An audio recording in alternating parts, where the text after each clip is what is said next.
प्रिय मित्रहरू, के तपाईलाई थाहा छ उत्पत्तिको पुस्तक 9 अध्यायदेखि मानव विवेक व्यवस्था पूरा भयो। यदि यस विषयमा अझ जानकारी लिन चाहनुहुन्छ भनेदेखि हाम्रो बाइबल अध्ययन कार्यक्रम मुक्तिको मार्गमा भाग लिनुहोला।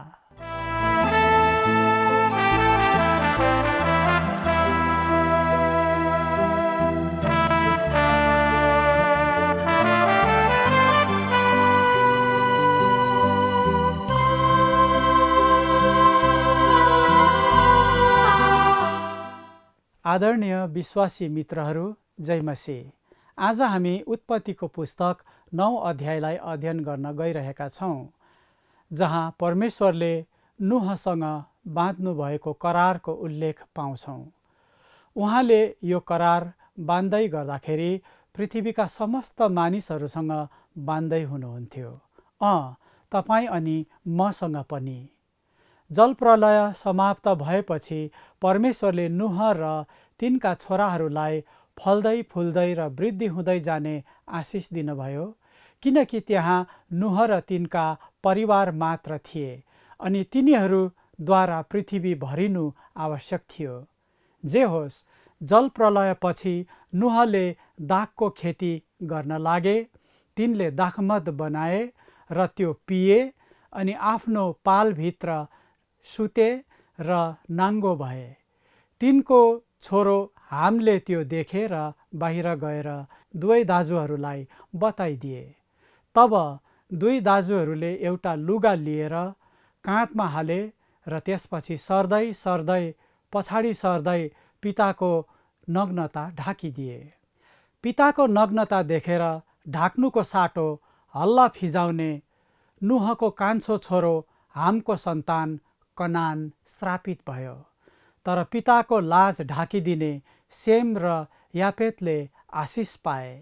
परमेश्वरले कैनलाई भन्नुभयो, तैले असल गरिस् भने त ग्रहण योग्य हुँदैनस् र यदि तैले असल गरेनस् भने त पाप ढोकामै ढुकिबस्छ।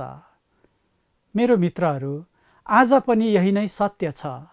असल गर्ने मानिस परमेश्वरमा ग्रहण हुन्छ र आशिष पाउँछ, तर असल नगर्ने उहाँको क्रोध भड्काउँछ। असल नगर्ने र दुष्ट मान्छेले, किनभने तिनीहरू दुष्ट हुन्छन्।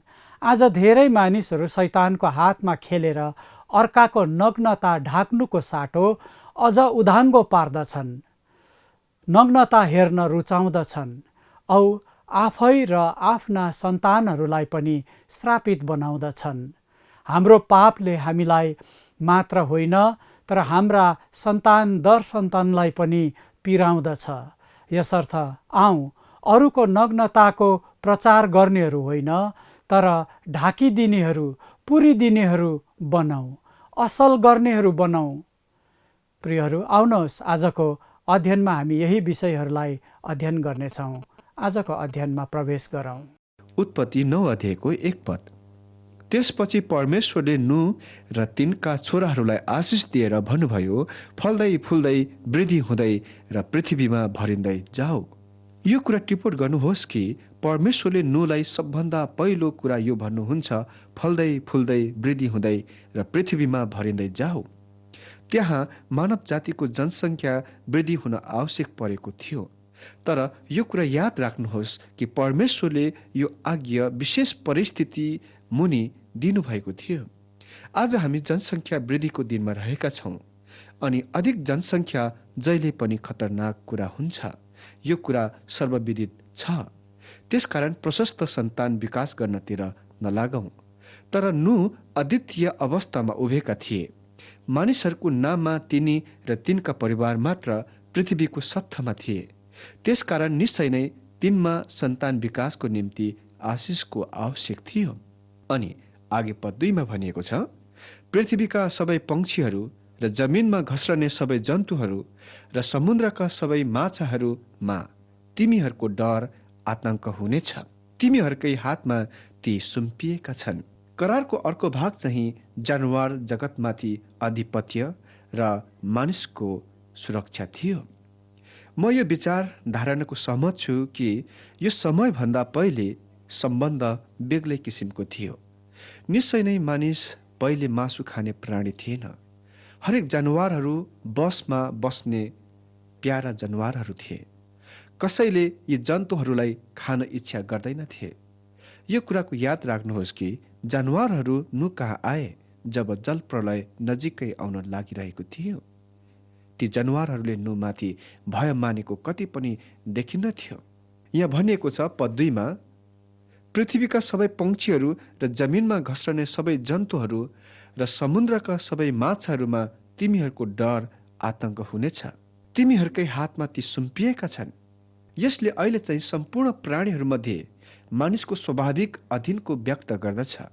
यदि परमेश्वरले हरेक जन्तुहरूमाथि मानिसको भय नहालिदिनु भएको भए तिनीहरूले धेरै लामो समय पहिले नै मानव जातिलाई विनाश गरिसक्ने थिए। अनि पद 3 र 4 मा भनिएको छ, जीवित जीवात सबै तिमीहरूका आहारका निम्ति हुनेछन्।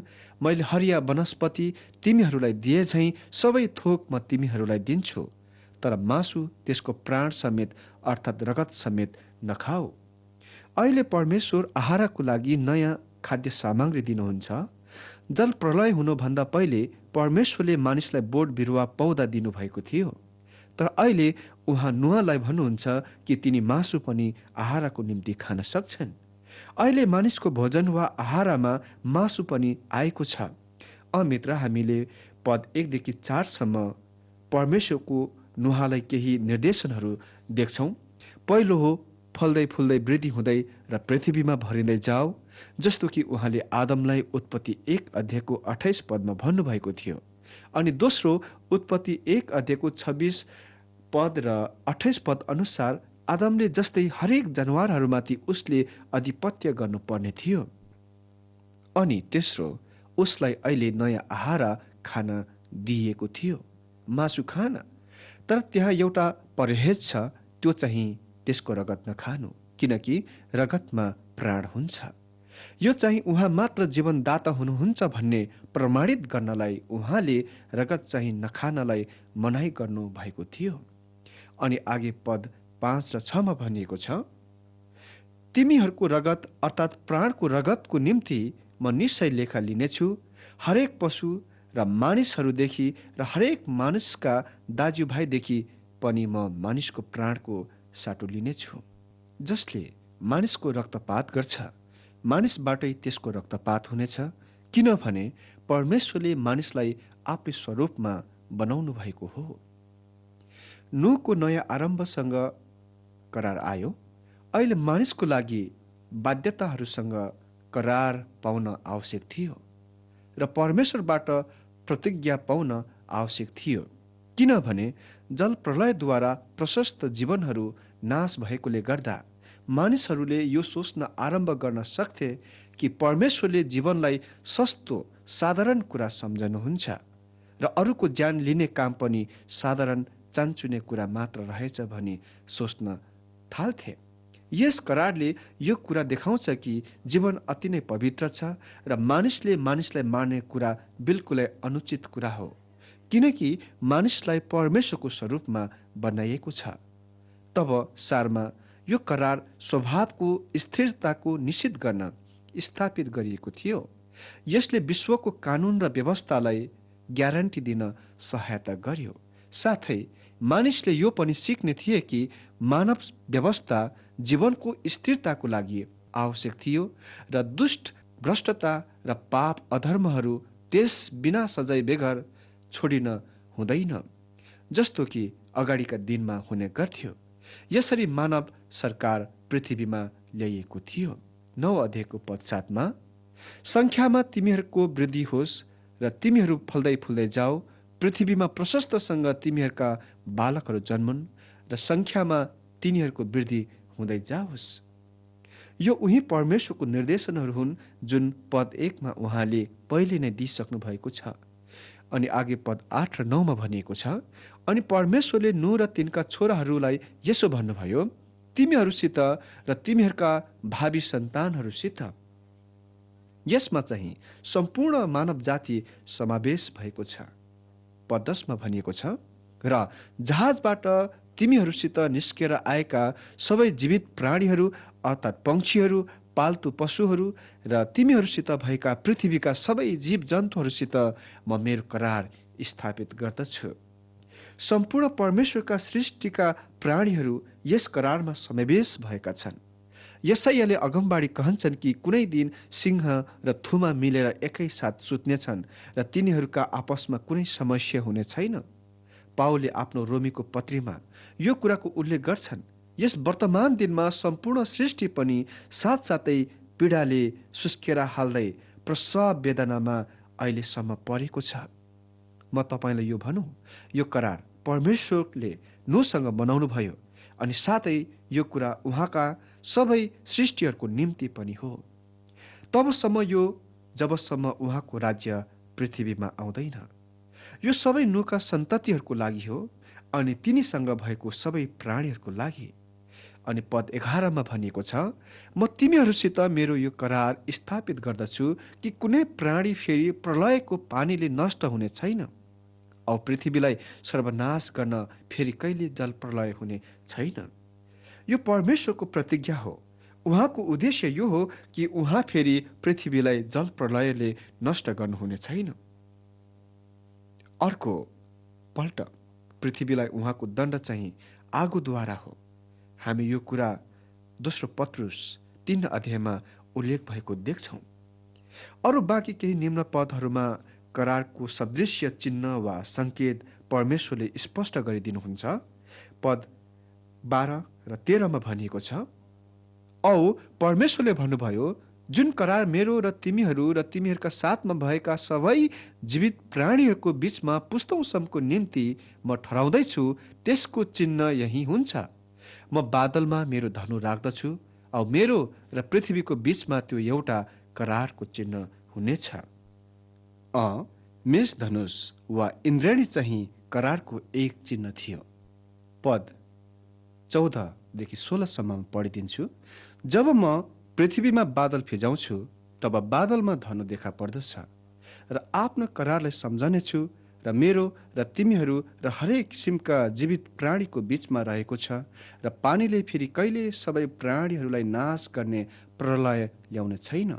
बादलमा जुन धनु हुन्छ म त्यो हेरेर यो सधैँको करारलाई सम्झनेछु जो परमेश्वर र पृथ्वीका सबै प्राणीका जीवित जीवातसँग बाँधिएको छ। परमेश्वरले भन्नुभएको कुरालाई ध्यान दिनुहोस्। म त्यो हेरेर यो सधैँको करारलाई सम्झनेछु। परमेश्वरले भन्नु भएन कि तपाईँ यसलाई हेर्नुहुनेछ। उहाँले भन्नुभयो उहाँले यसलाई हेर्नुहुनेछ। उहाँले भन्नुभयो उहाँले यसमा हेर्नुहुनेछ। अनि यो सधैँको लागि रहने करार हो जुन परमेश्वर र पृथ्वीका सबै प्राणीका जीवित जीवातसँग बाँधिएको छ। पद 17 मा भनिएको छ, फेरि परमेश्वरले नूलाई भन्नुभयो, मैले पृथ्वीका सारा प्राणी र मेरो बीचमा बाँधेको करारको चिन्ह यही हो। यो परमेश्वरको करार हो, केवल नूसँग मात्र होइन तर पृथ्वीमा भएका सम्पूर्ण प्राणीसँग। अनि त्यस करारको प्रत्यक्ष चिन्ह इन्द्रेणी अर्थात् मेषधनुष हो। जब वर्षापछि इन्द्रेणी आकाशमा देखा पर्दछ त्यसले उहाँको अनुग्रहको कामको विश्वास योग्यताको याद दिलाउँछ।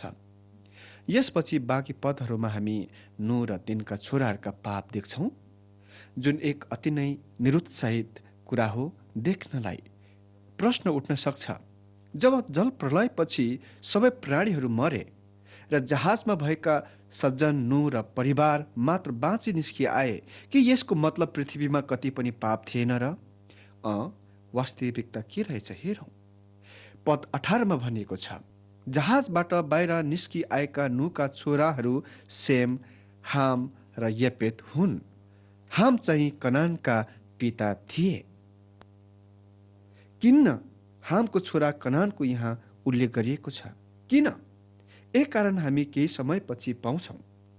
अर्को कारण चाहिँ यो हो, जब मोसाले यो रेकर्ड लेखे इस्राएलका जातिहरू कनानतिर यात्रा गरिरहेका थिए र कनानको मानिसहरूमाथि परमेश्वरको दण्डको विषयमा यो जानकारी पाउन तिनीहरूको निम्ति उत्साहको कुरा थियो। पद 19 देखि 21 मा भनिएको छ, नूका छोराहरू यिनै 3 जना थिए। यिनीबाट समस्त पृथ्वी भरियो। अनि नूले खेती गर्न लागे र तिनले दागबारी लगाए। औ दाग मध्य पिएर तिनी मातिए र आफ्नो पालभित्र नङ्गै सुती बसे। यहाँ चाहिँ नुको पापको रेकर्ड छ। यस विषयको वास्तविक कुरा चाहिँ नु मातेका थिए अनि यो पाप हो। त्यहाँ कति पनि सन्तुष्टपूर्ण क्षमा याचना छैन। यद्यपि उसको लागि धेरै टिप्पणीकार र बाइबल विद्वानहरूले क्षमा याचनाको पत्ता लगाउन प्रयत्न गरे तापनि एउटा क्षमा याचना यो हो, तिनलाई मद्यपानको असरको बारेमा पूर्ण अनभिज्ञ वा अज्ञान थिए, किनभने तिनी भन्दा पहिले कसैले मद्यपान गरेर मातेका थिएनन्। जल प्रलय हुनभन्दा पहिले मद्यपान एक पापको रूपमा उल्लेख गरिएको छैन। तर वास्तविकता यो हो, पाप कर्ममा डोर्याउने एक महान साधन यो हो। कुरा जेसुकै होस्, म के यही भन्न सक्छु कि यो नयाँ विश्वमा नयाँ आरम्भ हो, तर यो पुरानो पाप हो जुन अझै छँदैछ। यस घटनाले यही कुरा प्रकट गर्दछ र हामी बादमा देख्नेछौँ कि यसलाई ठूलो प्रश्नको उत्तर दिन दिइएको थियो। आगे पद 22 देखि 24 मा भनिएको छ, कनानका पिता हामले आफ्ना पिताको नग्नता देखेर बाहिर आई आफ्ना दुवै दाजुहरूलाई बताइदिए। तब सेम र यपेतले एउटा लुगा लिए र दुवैले आफ्ना कानमा हाले र पछिल्तिर सर्दै सर्दै गएर तिनीहरूले आफ्ना पिताको नग्नता ढाकिदिए। तिनीहरूका मुख पछिल्तिर फर्केको हुनाले तिनीहरूले आफ्ना पिताको नग्नता देखेनन्। जब नुलाई मध्यको निन्द्राले छोड्यो, तब तिनको कान्छो छोराले गरेको कुरा तिनले थाहा पाए। अहिले यो कुराको ध्यान दियौँ कि परमेश्वर नुद्वारा के भन्नुहुन्छ, जो नुहाको करारको एक भाग बन्यो। पद 25 मा भनिएको छ, तब तिनले भने, श्रापित होस् कनान, त्यो आफ्ना दाजुहरूका कमाराहरूको पनि कमारा हुनेछ। परमेश्वरले भन्नुभएको यो कुराको ध्यान दिनुहोस्, श्रापित होस् कनान। उसले हाममाथि श्राप हालेन। निरन्तर उठिरहने प्रश्न यो हो, के हाममाथिको श्राप कालो हप्सी जातिमाथि हो? यो निश्चय नै होइन। शास्त्रले त्यसरी सिकाउँदैन। यस्तो सोच्ने विचार गर्ने काम अन्यथा अति नै हास्यास्पद कुरा हो। छालाको रङ्गिने काम अर्थात् छालाको स्वाभाविक रङ मानव जातिको बाहिरीय छालामा छ।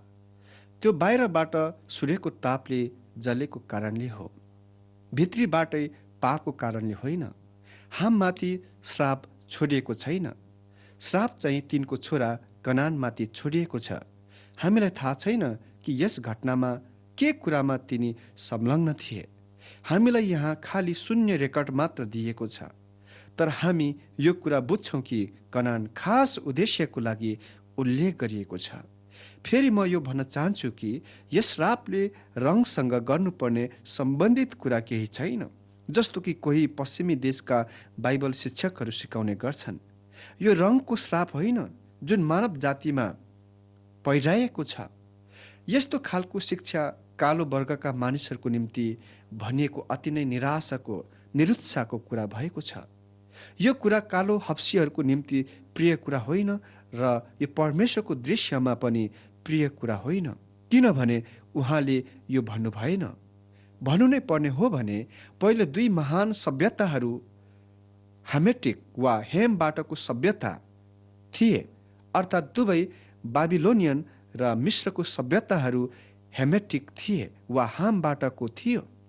अर्को प्रश्न खडा हुन्छ, किन परमेश्वरले हामीलाई नुको पापको रेकर्ड दिनुभयो?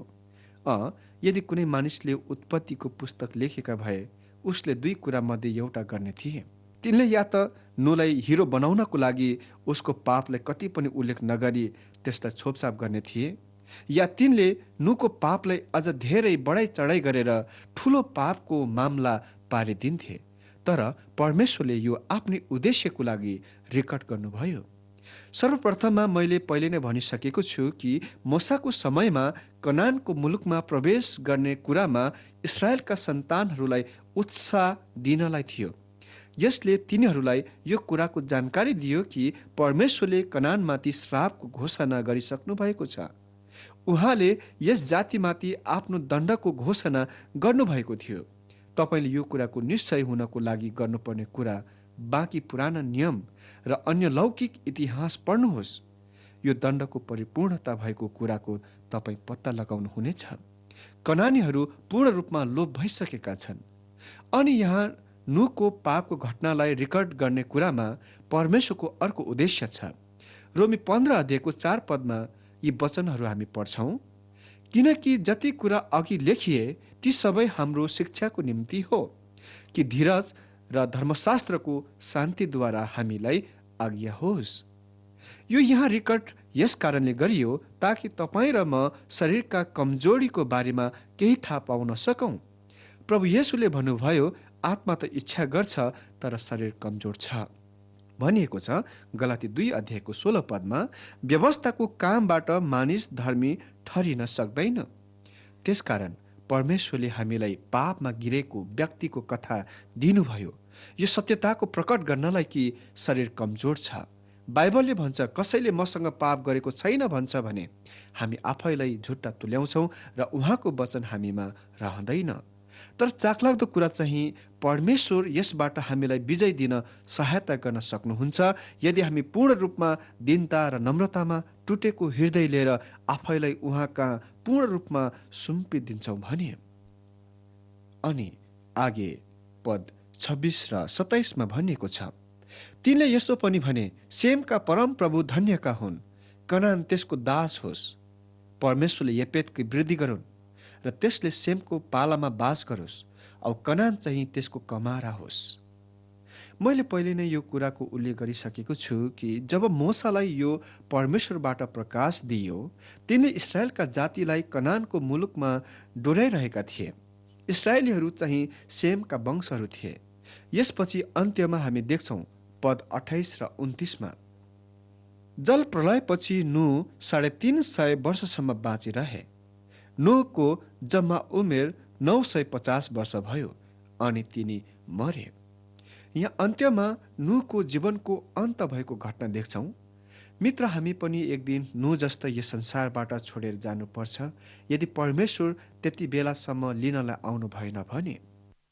तर म तपाईँलाई सत्यता भन्न चाहन्छु, यस बाइबल अध्ययनको आधारमा यद्यपि नुह धर्मी सोझो परमेश्वरसँग हिँड्ने व्यक्ति भए पनि आखिरमा तिनी मानिस नै थिए, शरीरमा भएका मानिस थिए, तपाईँ र म जस्तै।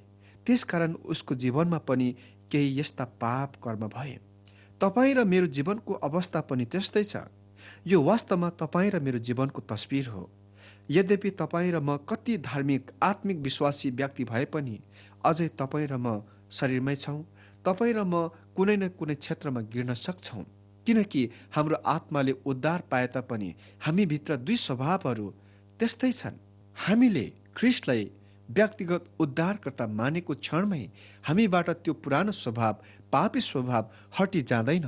तर वास्तविकता यो हो, हामीलाई ख्रिस्टको स्वभाव दिएको हुन्छ, जुन नयाँ स्वभाव हो, जुन स्वभाव परमेश्वरको सङ्गतिमा, परमेश्वरको कुरामा आफ्नो मन दिन्छ। तर पुरानो स्वभाव चाहिँ परमेश्वरको विरुद्धमा हिँड्न हाम्रो जीवनलाई उक्साइरहेको हुन्छ। हाम्रो जीवनमा यी दुई स्वभावहरू निरन्तर सङ्घर्षमा हुन्छन् र कहिलेकाहीँ शरीर कमजोर भएकोले गर्दा पापी स्वभाव हामीमाथि प्रबल हुन सक्छ। यो सत्य कुरा हो। तर परमेश्वरको धन्यवाद होस्, उहाँले हामीलाई आफ्नो वचनद्वारा, आफ्नो पवित्र आत्माको अगुवाईद्वारा हाम्रो दिन प्रतिदिनको जीवनमा सहायता दिनुहुन्छ। हामी सधैँ परमेश्वरको वचन र पवित्र आत्माको भरिपूर्णी र अगुवाईमा जीवन समर्पित गरौँ ताकि हामी एक विजयी क्रिस्चियन जीवन यापन गर्न सकौँ।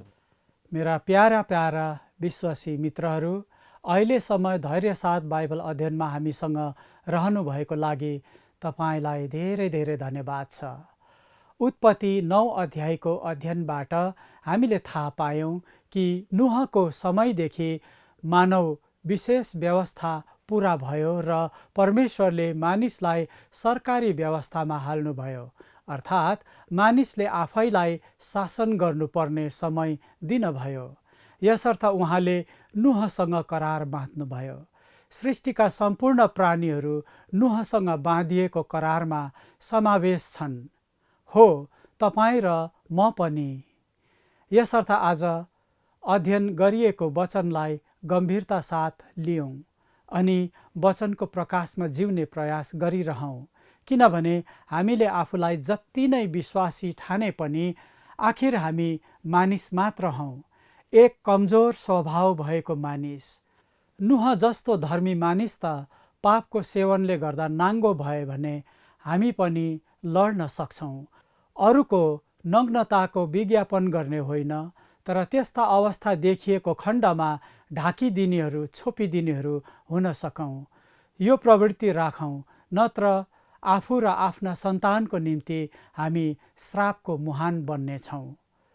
नुहको पतन नयाँ संसारमा नयाँ आरम्भ हो, तापनि यो पुरानो पाप हो। हामको पापको कारण तिनको सन्तान कनान श्रापित भयो। याद गरौँ, हामीले जे रोप्छौँ हाम्रो छोराछोरीहरूले त्यही कटनी गर्न पर्छ। यस विषयमा हामी अज्ञानी नबनौँ, संज्ञानी बनौँ। प्रिय मित्र, आजको अध्ययनले तपाईँलाई स्पर्श गर्यो भने अवश्य हाम्रो मोबाइल नम्बरमा फोन गरी हामीसँग तपाईँको आशिष, तपाईँको विचार अथवा प्रार्थनाका विषयहरू साझा गर्नुहोस्। हामी तपाईँको निम्ति प्रार्थना गर्नु वा तपाईँसँग बातचित गर्न अति उत्सुक छौँ। आउनुहोस् छोटो प्रार्थना गर्दै आजको अध्ययनको समापन गरौँ। प्यारो परमेश्वर पिता, धन्यवाद छ तपाईँले हामीलाई अनुग्रह गर्नुभएको लागि। प्रभु, हामीले देख्यौँ तपाईँको वचनबाट प्रभु तपाईँको निम्ति असल गर्नेहरू हामी बन्न सकौँ र प्रभु यो जीवनलाई श्रापतर्फ होइन तर आशिष पाउने कुराहरूतर्फ ढल्काउन सकौँ। हामीलाई तपाईँको कुराहरूप्रति लचिलो बनाउनुहोस्। हामीलाई तपाईँको सत्य वचनलाई सम्पूर्ण रूपमा सिरोपर गर्नलाई सहायता गर्नुहोस्। प्यारो प्रभु, हामीमाथि कृपा गर्नुहोस्। हाम्रो आजको कार्यक्रममा प्रचार गरिएका, बताइएका सम्पूर्ण कुराहरू प्रभु तपाईँको छोराछोरीहरूको जीवनमा लागू हुनमा सहायता गर्नुहोस्। सानो बिन्ती प्रभु येशू ख्रिस्टको जिउँदो नाउँमा, आमेन।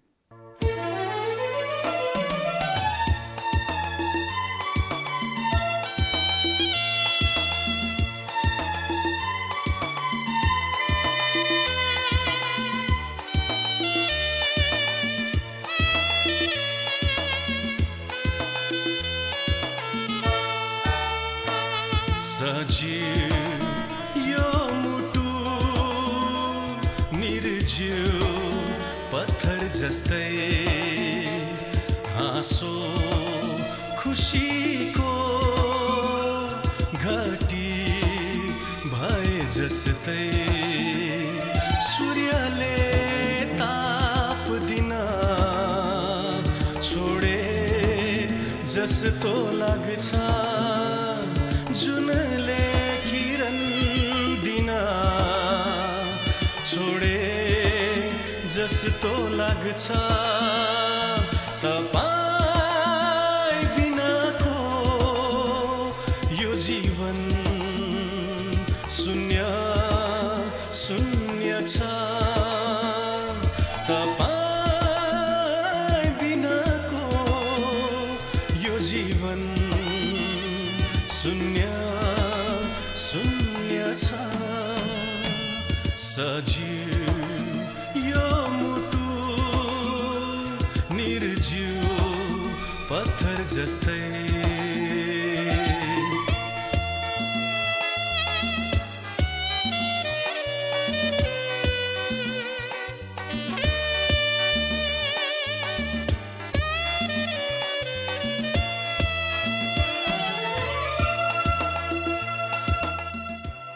प्रिय मित्रहरू, यदि तपाईँको प्रार्थनाको विषयहरू भए तपाईँले हामीलाई पठाउन सक्नुहुन्छ। तपाईँले हामीलाई सम्पर्क राख्नको लागि हाम्रो फोन नम्बर रहेको छ 8653609459 अनि तपाईँले हामीलाई मिस कल पनि गर्न सक्नुहुन्छ अनि तपाईँको मिस कल अनुसार हामी तपाईँलाई फोन गर्नेछौँ। हाम्रो मिस कलको लागि नम्बर छ 04449081269। हस् त मित्रहरू, हामी अर्को कार्यक्रममा फेरि भेट्ने नै छौँ। आजको लागि यहीँ बिदा चाहन्छौँ। जय मसी।